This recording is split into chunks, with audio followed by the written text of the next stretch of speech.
Our son has a mild case of autism and ADD. He doesn't communicate much, and it's hard for him to focus, and he has a learning difference.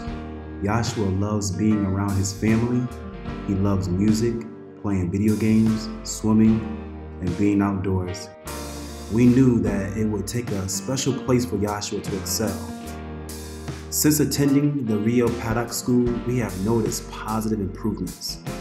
We're looking forward to great things for Joshua.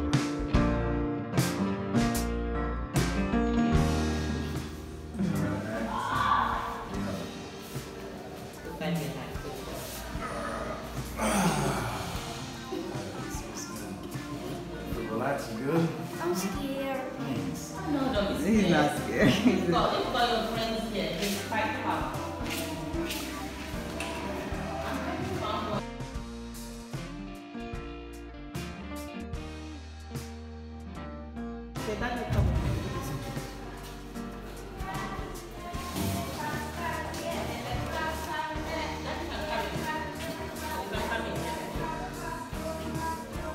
Okay, good boy. Okay. Let's take a look. Let's take a look.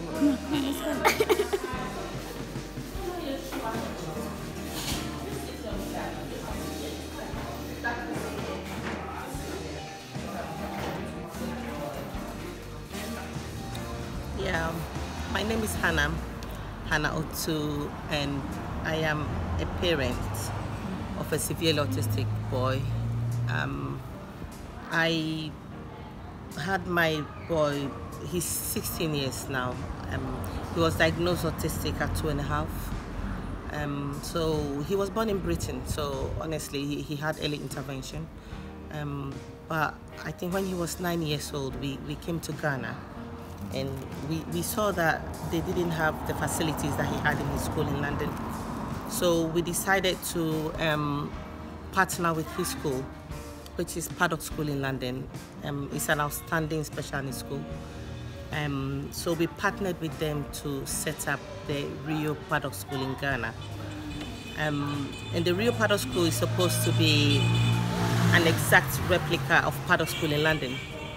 And the Paddock team support our kids here with the special needs teaching and therapies and the special education curriculum. So it's been here for a while, since the past 8 years, and we've really developed a lot of kids in Ghana.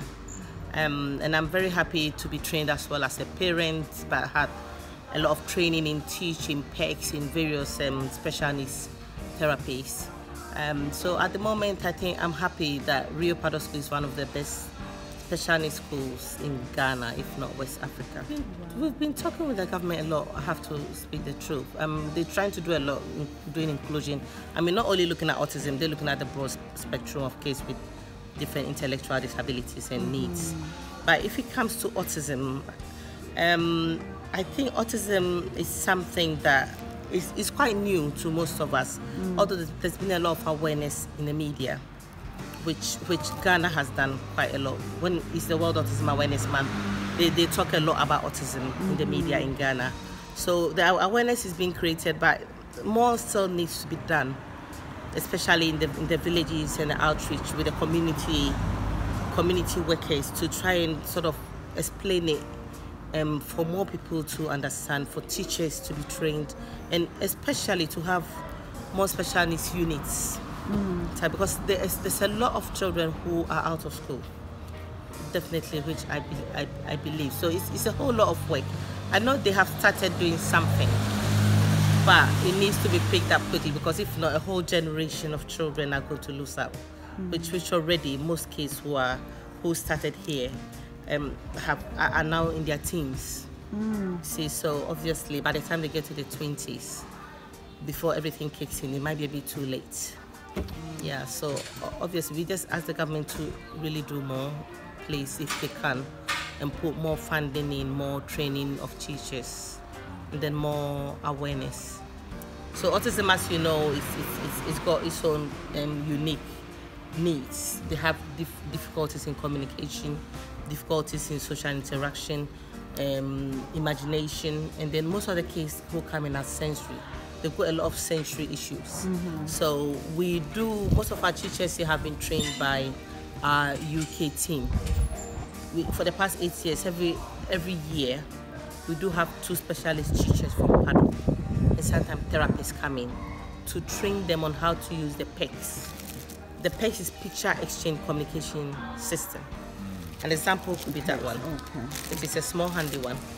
See, so this is just photographs of maybe food or something. So a child might go, I want, this is the I want water. I want water. Yeah? And they pass it to you. And then bit by bit, we increase it to 3-letter words, whereby they pick, I want maybe orange juice. You understand? So this is the PEC system that they've been trained to use. They've been trained to use Makaton, which is like the sign language. So we go, good morning. Yeah, that's what we do every time. How are you? You say, I'm good. That's another one. They've been trained also to be able to understand kids with various needs, especially autism or other needs, to identify how to support them, to be very passionate and calm with them. And obviously, in our school here, we do use a structured system. A structured system is that every child has got their own visual timetable. So as you see, the whole day is structured, and then they are able to follow 15-minute sessions or maybe 20-minute sessions or longer. And every child has their own individual education plan. So in that case, you could have about 6 or 8 kids in a class. When it's time for individual work, everybody does what is on their level. Yeah. So they have various training. They had training on sensory integration. They had training on occupational therapy, fine motor skills, handwriting. So various trainings they've had for the past 8 years. What are your plans and what's the future for this school in particular? One of the goals we want to see is to be able to have a bit of an extension for the bigger boys who have really developed and they are now communicating and they are now doing their bit of maths, and now they are 13, 14, 15, 16. We need something like a secondary, a whole building that would have like a college or secondary for them to learn, transition into adulthood and learn a bit of independent skills. So where they learn cooking or they learn a bit of carpentry or computing or organizing their day, use of money, a shop. Yeah, we tried to set up a Rio Pado cafe this year. So we've done a little cafe which we run every Wednesday. But we had to use a small portion of the reception to do that. So if we are able to either have a purpose-built college or secondary department, then that we have a big class of about 14 kids in one class, because they have really developed. And apart from that, for the past 8 years when we set up the school, we really haven't had funding from anywhere. We've been solely trying to get a little contribution from parents and from we the founders. So basic things like computers, running course. We don't even have a kitchen, so and we don't even have a little car to go to different places to help. So there's quite a lot of things that I think we need people who support for us to continue providing the best quality special needs school in Ghana. And what are some ways people can support you? Yes, there's so many ways. They could do it by just donating through our bank account, donating resources. Go on our website whereby you could get more information. Our website is www.riofoundation.org or www.riopaddock.com. That is the school site. We're still updating it. But obviously... Yes, you are. And yeah. So please call us. You can even call us on hold. We're still developing the website and let us know how you can support. We really need to keep the school going. At least once we have the best setting here in Ghana, we'll be able to support other mainstream schools. We are supporting mainstream schools as well. So then we can spread our expertise to other schools in Ghana. With parents, I'm a parent as well, so I know. What you need, number one, is a lot of love. Please love your kids. Just don't see them as as why are they different. They are different in their own way, but they've got their skills. And make sure you understand what autism is, so that you would know why they are doing certain things, why they are not communicating, because they don't really mean bad. Yeah, they just need you to support them in a different way. And when you understand all their sensory needs and their sensory overload and the stresses and behavior, then you find ways that you'll be able to support them. After you do that and they see that you are understanding them, then they actually calm down. See? So you enter into their world, try and pull them into your world and try and help them, and then together we can work to develop our kids. Thank you so much. That was very worries. powerful. Thank you too. You. All right. My name is Laura Yankee, and I am being trained within Paddock and within Rio to do the multi-therapy trainings with the kids, therapy sessions with the kids here.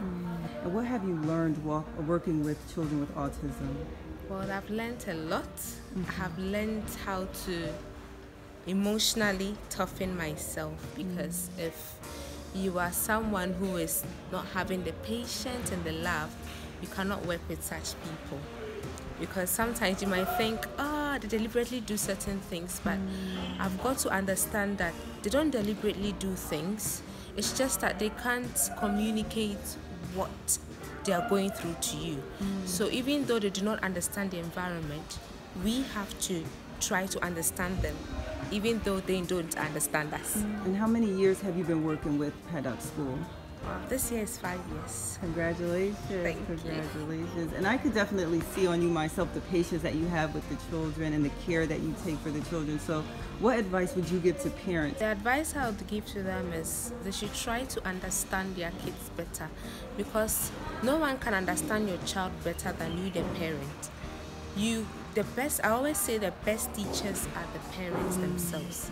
So you know your child best.